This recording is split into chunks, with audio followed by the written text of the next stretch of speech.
भाग 12। अहंकार देव का नगर। कर्मपुर की दहलीज पर पहला झटका। रघु धीरे धीरे कर्मपुर के प्रवेश द्वार पर पहुंचा। नगर बहुत सुंदर था। उच्च महल, भव्य मंदिर, साफ रास्ते, सोने से मढ़े द्वार। लेकिन यहाँ एक अजीब बात थी। लोगों के चेहरों पर मुस्कान थी, पर दिलों में कठोरता।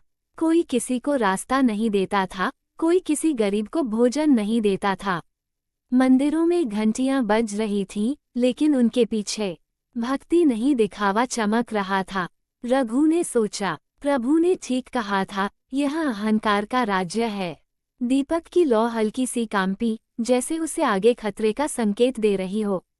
नगर का विचित्र नियम। रघु ने पहले ही मोड़ पर एक बूढ़ी दादी को देखा। वो गिरी हुई थी, सांस फूली हुई थी, पर चारों ओर से लोग गुजर रहे थे।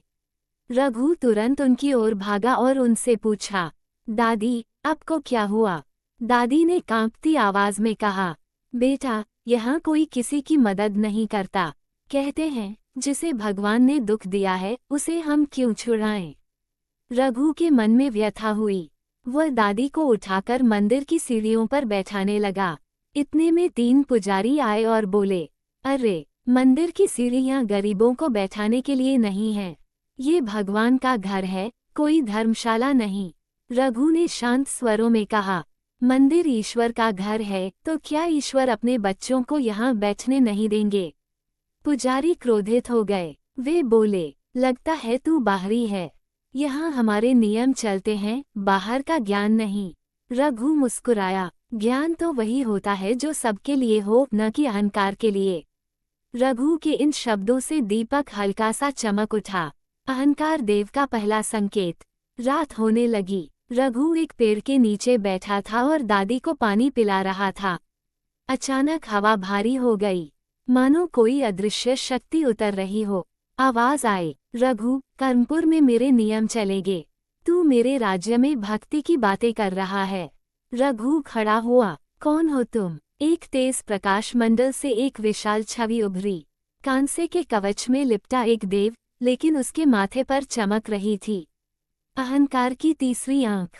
वो गूंजती आवाज में बोला, मैं हूँ अहंकार देव, इस नगर का रक्षक और आस्था का स्वामी। रघु ने सहज भाव से कहा, जो स्वयं को स्वामी कहे, वह भक्ति नहीं, अहंकार का सेवक होता है। अहंकार देव हंसा, रघु, तू मेरे नगर में ज्ञान बांटने आया है। यहाँ लोग केवल स्वयं की पूजा करते हैं। मैंने उन्हें यही सिखाया है कि वे खुद भगवान हैं। रघु ने कहा, जरूरत के समय मदद करना ही सच्ची पूजा है। अहंकार देव ने क्रोध से आकाश हिला दिया।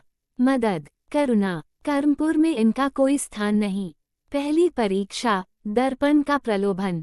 अहंकार देव ने हाथ हिलाया। रघु के सामने एक बड़ा क्रिस्टल दर्पण उभरा। दर्पण में रघु का प्रतिबिंब दिखाई दिया, लेकिन वह सजा धजा, शक्तिशाली, दिव्य वस्त्रों में था। लोग उसके आगे नतमस्तक थे। दर्पण ने कहा, रघु, तू भी देव बन सकता है। लोग तुझे पूजेंगे। बस करुणा भूल जा, भक्ति को छोड़ दे और मुझे स्वीकार कर। रघु के मन में एक क्षण के लिए तरंग उठी। क्या लोग सच में उसे पूज सकते हैं? दीपक की लौ कांपी, कमजोर हुई, मानो बुझने वाली हो। पर तभी उसे ब्रह्म देवी की कही बात याद आई, भक्ति वह है जो अहंकार को जला दे। रघु ने आंखें बंद की और कहा, मेरी पूजा चाहना भी एक अहंकार है। मैं पूजा नहीं, प्रभु का एक साधारण सेवक बनना चाहता हूँ। जैसे ही उसने ये कहा, दर्पण चटक गया और धूल में बदल गया। अहंकार देव गरजा, तूने मेरी पहली परीक्षा को तोड़ दिया, लेकिन अभी असली युद्ध बाकी है। नगर की बगावत।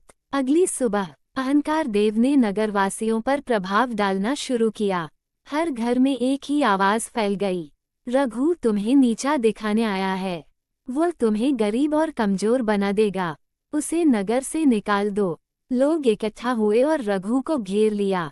दादी रो पड़ी, बेटा, ये लोग अंधे हो गए हैं। तू यहाँ से चला जा, नहीं तो ये तुझे नुकसान पहुँचाएंगे। रघु शांत रहा। उसने दीपक उठाया। लौ अब पहले से भी शांत और उज्ज्वल थी। वह बोला, जहाँ प्रकाश आता है, अंधकार पहले हल्ला मचाता है। लेकिन जब भक्ति सच्ची होती है तो सत्य जीतता है। तभी अहंकार देव फिर प्रकट हुआ। अब तू सीधा मुझसे लड़ेगा रघु। रघु ने दीपक ऊंचा किया। मैं लड़ूंगा नहीं, भक्ति खुद रक्षा करेगी। अहंकार देव ने अपनी तीसरी आंख खोली और पूरा नगर काला हो गया। भाग 13 की झलक। क्या रघु अहंकार देव की तीसरी आंख से निकलने वाली शक्ति को झेल पाएगा? क्या दीपक इस बार भी बच पाएगा? और क्या कर्मपुर में करुणा वापस लौटेगी? ये जानने के लिए सुनिए भक्त रघु और भोलेनाथ का अद्भुत दीपक भाग 13, सिर्फ शुभ रात्रि भक्ति पर।